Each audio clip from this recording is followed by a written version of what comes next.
अस्सलाम वालेकुम। प्यारे दोस्तों, जरा सोचिए, एक ऐसा इंसान जो खुद को शैतान का बेटा कहता है और जिसके घर से इंसानी हड्डियां, लाशों की खोपड़ियां और खौफनाक रसूमात के निशानात मिलते हैं। एक ऐसा शख्स जिसने अपने जिस्म पर दर्जनों टैटूज बनवाए, दांत तेज करवा लिए और अपने घर को इंसानों के नहीं बल्कि अंधेरों की पनाहगाह बना दिया। ये कोई फिल्म का विलन नहीं बल्कि एक हकीकी इंसान था, पसेसो अलगार्ड। वही शख्स जिसने अमेरिका की रियासत नॉर्थ कैरोलिना में एक ऐसा जुर्म किया जिसने पूरे मुआशरे को हिलाकर रख दिया। आज हम बात करेंगे एक ऐसे शैतानी मगर अफसोसनाक किरदार की कहानी पर जहां कत्ल, जुनून और निजाम की गफलत एक साथ मिलकर इंसानियत का खौफनाक चेहरा दिखाते हैं।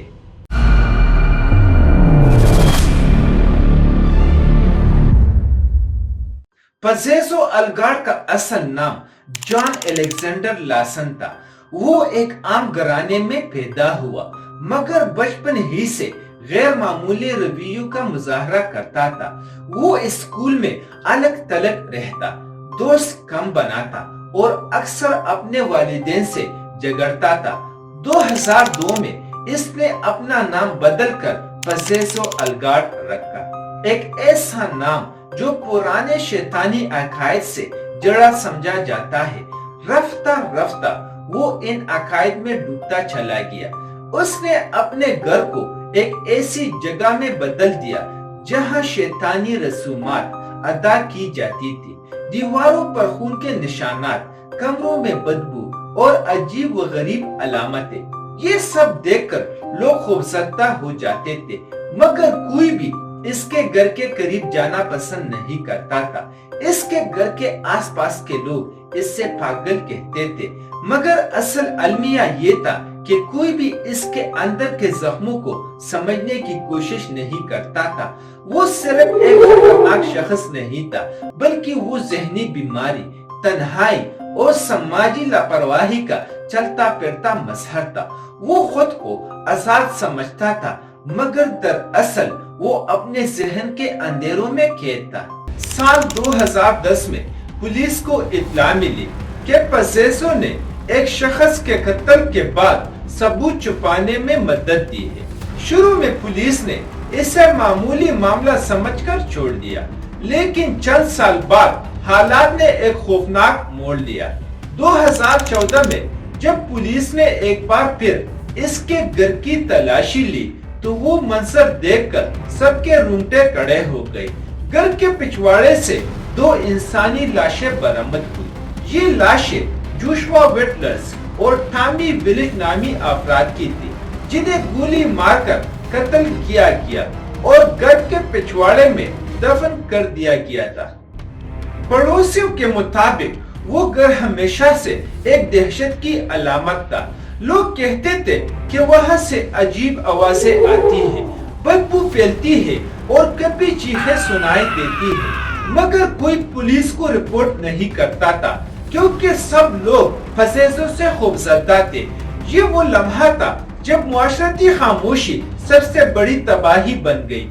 कई साल तक एक शख्स खुलेआम खतरनाक रसूमात करता रहा मगर रियासत और मुआशरा दोनों खामोश रहे। बिल आखिर पुलिस ने पसेसो को गिरफ्तार कर लिया, लेकिन अदालत में मुकदमा चलने से पहले ही 28 अक्टूबर 2015 को इसे जेल की कोठरी में मुर्दा पाया गया। तहकीकात के मुताबिक पसेसो ने खुदकशी कर ली। अब सवाल ये है, आखिर एक इंसान इस हद तक कैसे पहुंच सकता है? क्या पसेसो वाकई शैतान का पुजारी था या वो एक ऐसा शख्स था जिसे मुआशरे ने अकेले छोड़ दिया था? ये केस सिर्फ एक जुर्म की कहानी नहीं बल्कि एक इंसानी नफ्सियात, समाजी रवैयों और रियासती निजाम की नाकामी की एक अलामत है। कई बरसों तक लोग जानते थे कि वो खतरनाक है मगर किसी ने इसकी मदद नहीं की। कोई डॉक्टर, कोई समाजी कारकुन, कोई रियासती इदारा इस तक नहीं पहुंचा। यही वो खामोशी है जो शैतानों को जन्म देती है। जब मुआशरा किसी इंसान की दर्द को नजरअंदाज करता है तो वो इंसान अपने जख्मों से एक खतरा बन जाता है। पसेसो अलगार्ड का घर सिर्फ जुर्म का मकाम नहीं था, वो एक खौफ का अलामत था। इस दुनिया की जहाँ ज़हनी बीमारियां मजाक समझी जाती है और जहाँ तन्हाई और उदासी को कमजोरी कहा जाता है और जहाँ मदद मांगना कमजोरी नहीं बल्कि जुर्म समझा जाता है। प्यारे दोस्तों, पसेसो अलगार्ड मर गया मगर उसकी कहानी आज भी जिंदा है। ये कहानी हमें आईना दिखाती है कि हर शैतान कभी एक इंसान होता है, एक ऐसा इंसान जो शायद मदद मांगना चाहता था मगर कोई उसकी चीख को सुन नहीं पाया।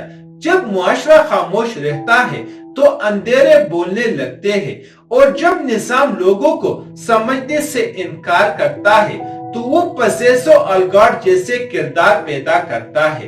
तो शायद ये कहानी सिर्फ एक कातिल की नहीं बल्कि हमारी अपनी लापरवाही की कहानी है। एक सबक कि कभी भी किसी इंसान की ज़हनी हालत या एहसासात को नजरअंदाज न करें, क्योंकि अगर रोशनी को नजरअंदाज किया जाए तो अंधेरा हमेशा जीत जाता है।